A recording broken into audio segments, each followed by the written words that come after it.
I am not okay, but that's okay. All I ever asked you was to stay, and I've been searching for whatever I've been missing. I'm lonely, not alone, I know the difference. It's a long road, but I'm not scared to drive it. My engine's working fine, just ignore all of my mileage. It's a long road, we better get to stepping.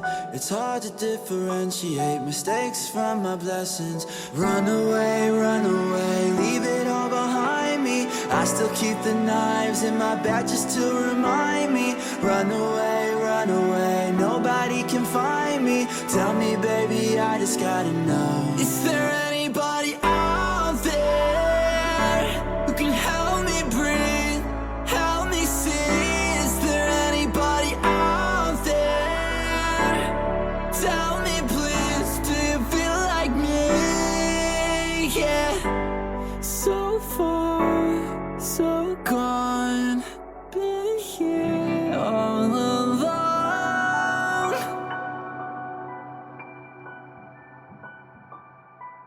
Say my name, but baby say it louder, cause I still cannot hear you. I still remember all the things that made you smile, even all your fears too. Even how that pine tree smelled that hung down from your rear view. And trust me, this isn't as easy as it looks. I wore my heart on the sleeves of the sweater that you took. Tell me all these stories, you could write a fucking book. There's fish up in the sea, it's time to take you off the hook. Run away, leave it all behind me. I still keep the knives in my bag just to remind me. Run away, nobody can find me. Tell me, baby, I just gotta know. Is there anybody out there who can help me breathe, help me see? Is there anybody out there? Tell me, please, do you feel like me? Yeah, out there.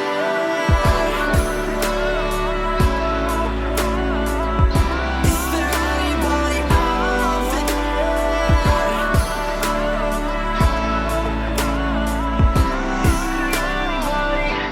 So far, so gone, been here all alone.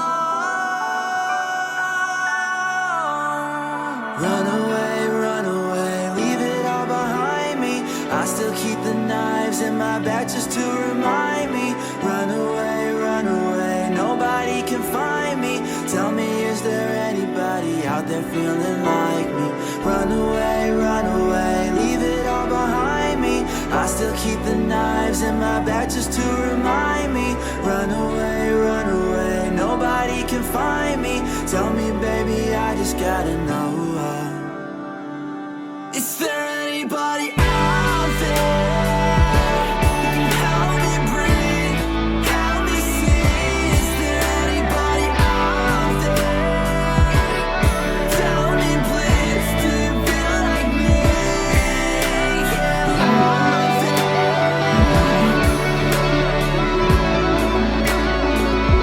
Is there anybody out there?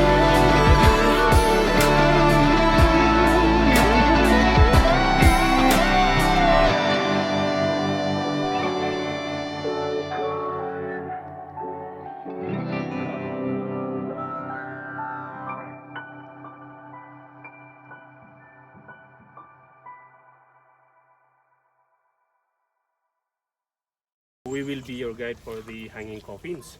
So before we start, it's like a short introduction of the place. So welcome to Sagada. So actually Sagada is not the traditional name of this place, it was Ganduyan. Yeah, that's why we do have a Ganduyan museum on the other side. But accordingly, because of a miscommunication between Spanish soldier and one of the old men here, it turned to be Sagada. So the story goes like this. In history, we were conquered within 333 years by Spain. Within that period, there were Spanish soldiers who went up to Sagada looking for gold.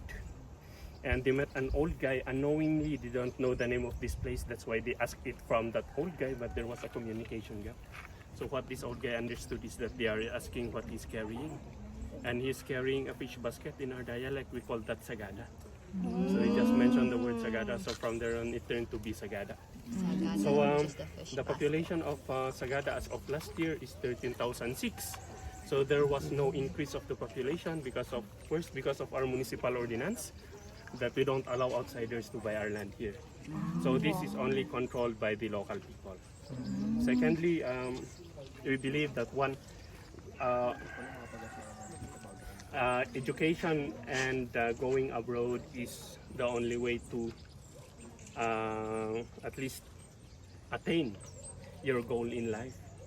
That's why the people here prefer to go to school and work somewhere else, and their mentality is to go abroad, because one for us is just like to escape poverty is going abroad. Okay, so and lastly, because of family planning.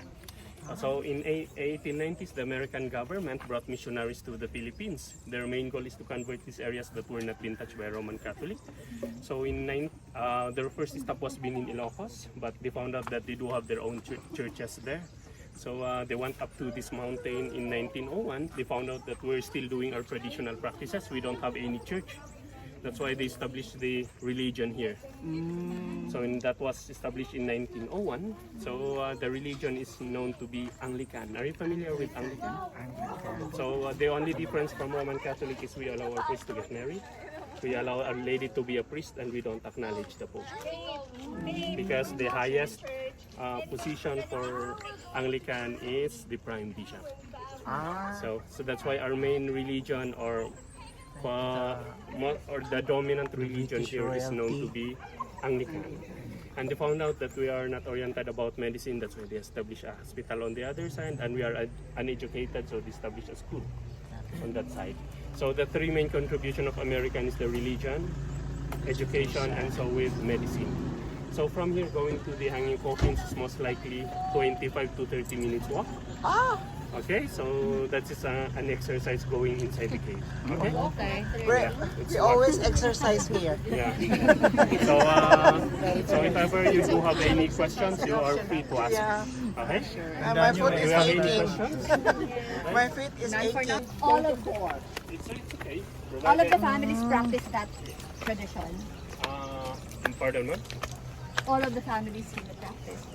Most likely, because nowadays it's just, I guess, life is going difficult, right? It's quite, or it's getting more expensive.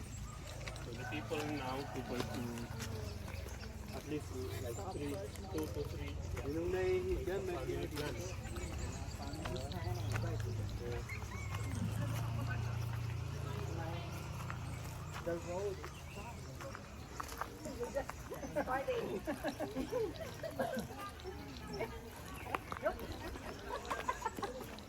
Ako muna. Stay on your lap.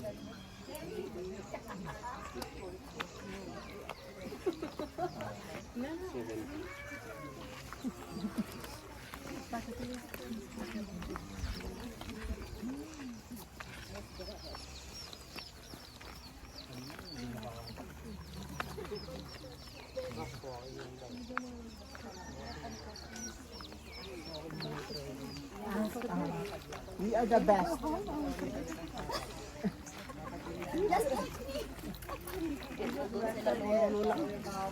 Just like me.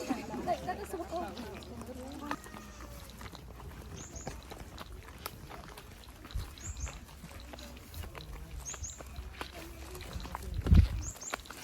Going backpacking, I think we will buy one of this. Yeah, you should buy this.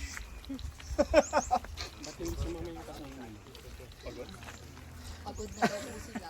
And gusto na lang matulog. Yeah. Pero bukas hindi rin sasama. Kasama po yung iba. Ayan, lahat yata sila. Ayan lang po. Pagod na daw.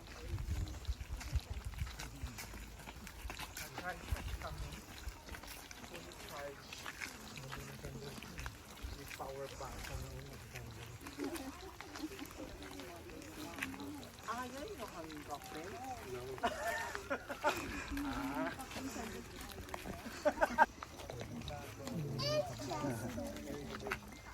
Dito yung may ano na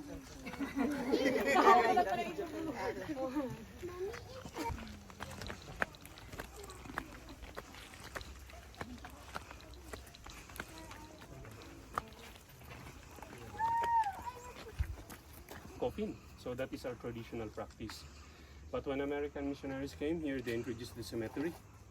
So nowadays, people from Sagada prefer to put their loved ones here because it's more accessible. Secondly, we are allowed to visit them. Because if you will be put at the traditional burial site, you are not visited.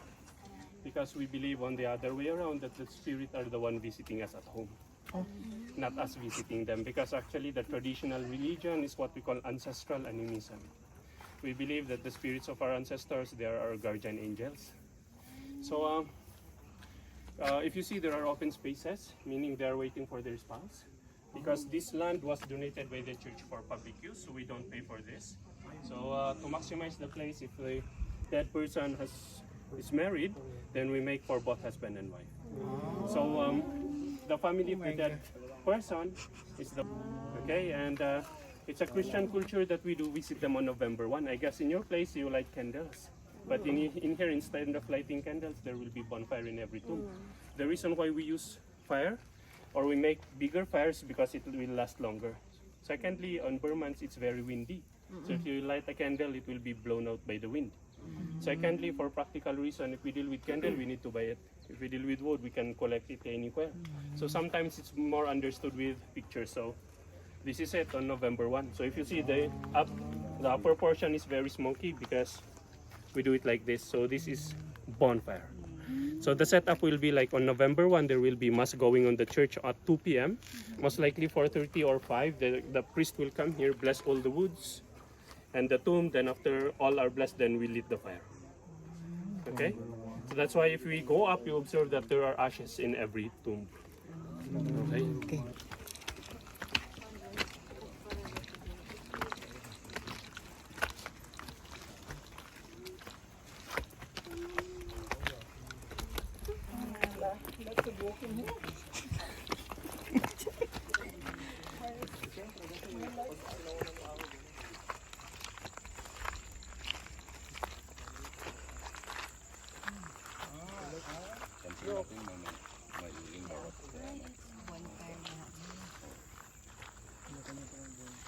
So this is American style. They are buried under the ground, 6 feet under the ground, and we put a headstone or tombstone just to identify that someone is buried under the ground. Okay, and we put them on the ground just to mark the sub 44. Yes.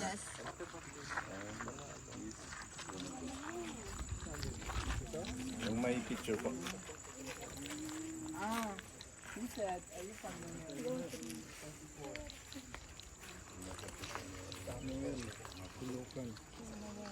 So accordingly, 52% of the group who died on that mission are Igorot.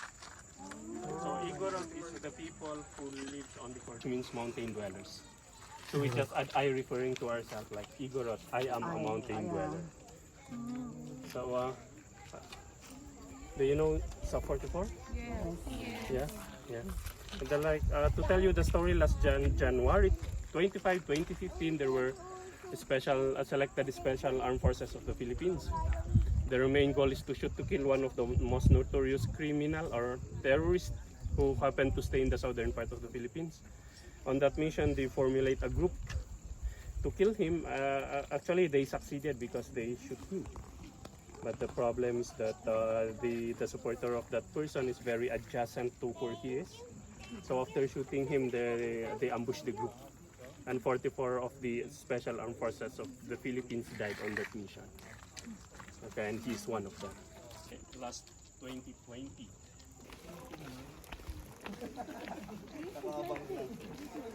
Your cemetery?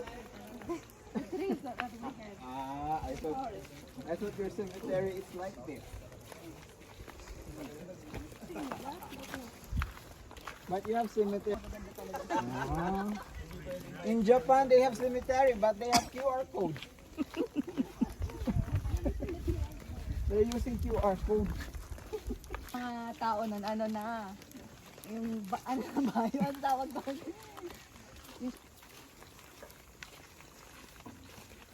Yeah. Layo.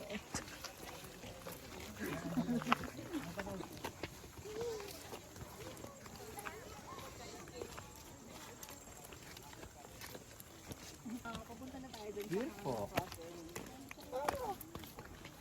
Oh, see? Wow.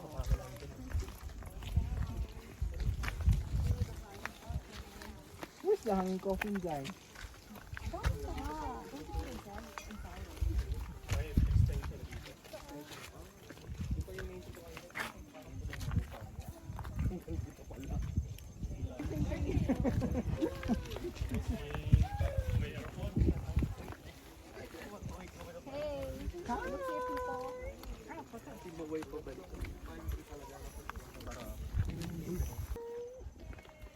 Ano yung hello sa green?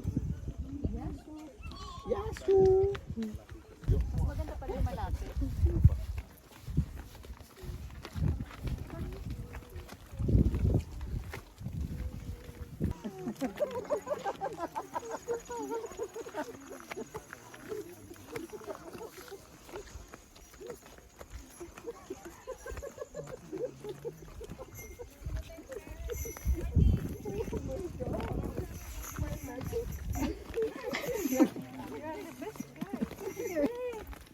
Ang kang lola.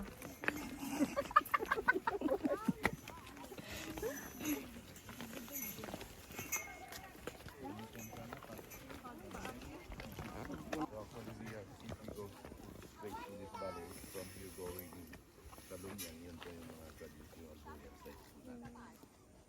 Nakakalam ko sa ano yung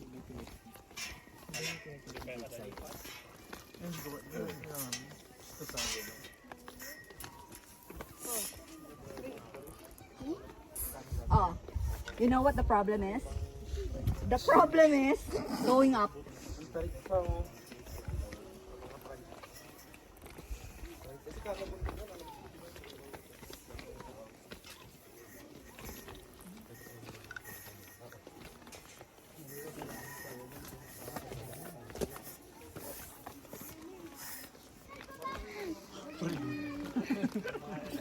Oh, yung mga headhunting.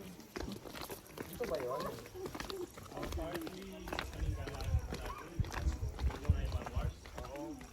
Yung dinidisplay daw sa dami. Wall climbing? Wall climbing pala dito? Ay, pabalik dito na tayo dadaan. Wall climbing. Wala namang ibang daanan pabalik ko. Mo, ang ano mo, ang sasakyan mo yan. Kung styro. Mas mabuti pa yung sa buskalan. Kung styro ang sasakyan mo bakit?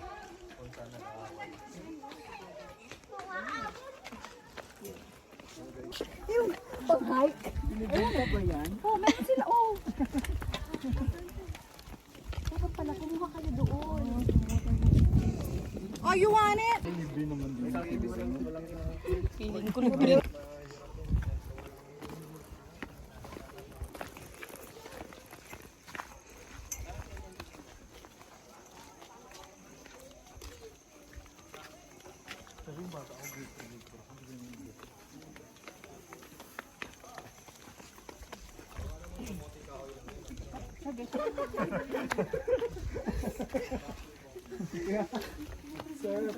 What if? What if na? Sabi mo to is to believe. Be, wala pa tayong pabalik. Papunta pa lang tayo, be.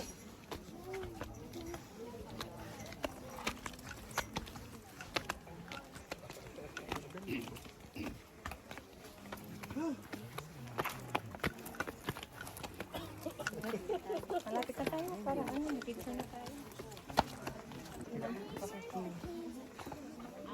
radio.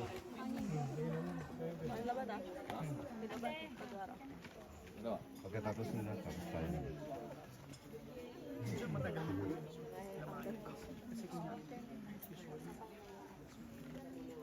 Good afternoon. So, this is our traditional practice. So, accordingly, the reason why we are doing this is because of our belief. Because traditionally, we believe that dust are connected to Mother Nature. That's why we put them on an open ground to be with the nature. At least they still have the access of the sun and enough supply of oxygen. Because before they do believe that if they will be buried 6 feet under the ground, they are suffocated and it's almost dark. So Secondly, they do have the saying before that if you will be hung, you are overlooking the world. You are free. If you will be buried 6 feet under the ground, as if you are like imprisoned inside. And lastly, to be protected from wild animals, we hung them like that. So if you see, there are two blueprinted names on our left side. There's a cross on top, meaning he was being baptized. So regardless of religion, if you want to be hung, so be it, provided you are qualified, because there are qualifications. First qualification is you must be a native of this place. So most likely you are born and raised. Secondly, you are considered to be old. You must be considered to be old. And old is described as people, any person who have a grandchild or a child who got married. So forever single means forever young. Right. Okay, Forever so in young. order to be old, you need to have a child who got married Oh my gosh. or Not a yet. grandchild. Okay, and on the blueprint on our right side, it's very short. That is the very traditional one. They are short. We place them in a fetal position. That's why it's very short. Because we believe before that if you came out from your mother's womb with that position, you must go back to Mother Earth in same position. Okay, and you might be wondering how we brought them up there. So actually we make temporary scaffoldings. So I wait. thought you bring one for you. So it goes like this. So this is how we bring those up. We make temporary scaffoldings or ladder to bring those up. And on the blueprinted name on our right side, if you see on top, there's a chair hung along with that coffin. So it goes like this chair. So that is what we call a burial chair. So this is how it works. If a person dies, we tie them on a burial chair in a sitting position. So the logic there, it's easier to make them into fetal by placing it first in a sitting position. So it goes like this. So you can determine the dead person because it's tied on the chair. And embalming was not our practice before. So they didn't took a picture of the lower body parts because it's very unsanitary to see. Because a rule of gravity, all the body fluids went down. Okay, and you might be wondering how we brought them here. So for example, today's the burial day. It would be an unworking day for the community people, except for the government employees. So it's a common understanding or respect to the family of the dead person. So early morning we carry the corpse, we carry the coffins first, we bring it here, and most likely in the afternoon the body follows. So the body is wrapped around with a specific death blanket. It goes like this, in a fetal position, and this will be soaked with body fluid. And according to the old folks, if the body fluid gets drip on you, it touches your skin, your clothing, that is a good luck. So everybody wants to carry the corpse because everybody wants a good luck. So it's a common learning that even if it's very smelly, we need to help each other, or through thick or thin, right? So and the first one to carry the corpse is the family member. So just like her, she's carrying her own father, assisted by other family members. Before it will be transferred to the community people. Okay, yeah. So and it needs to have a natural shelter so that the rainwater will not reach them. So if you see, we do have written names, and that is what we call the traditional name. So people here have two names. So like first is the English name. It is given by by our parents upon birth. So it's the name written on the birth certificate. And after all of the body or the umbilical cords will be removed, then they give us our traditional name. So both grandparents will meet, and it's either they transfer their name to you, just for the family not to lose the family line. So I'm Ben in my English name, and Angway as my traditional name, and Angway is my grandfather's name. Okay. So if you see, it's the only area that we show for tourists. But if you go straight to this valley, there are more hanging areas. But we consider this as sacred places. So that's why we just open this one for tourists to see. So before we open this one, there's a specific ritual done by these old people or the council of elders to please the spirits of the dead on visiting them and taking pictures of them. Okay, so nowadays the practice of this is still alive. Because if you go around the town, if you ask these old people, they still prefer to be hanged. So if ever we grant their wish, there are other burial hanging areas that is still open to accommodate them. Because this was closed because it was open for tourists. Accordingly, this is recently used as a hanging area. So the first one is the highest one there. Can you see the coffin up there? Where? It was there. It's covered by this tree. That was 1960, and last is below the blueprint name with the cross. That was December 22, 2010. Okay, so do you have any questions?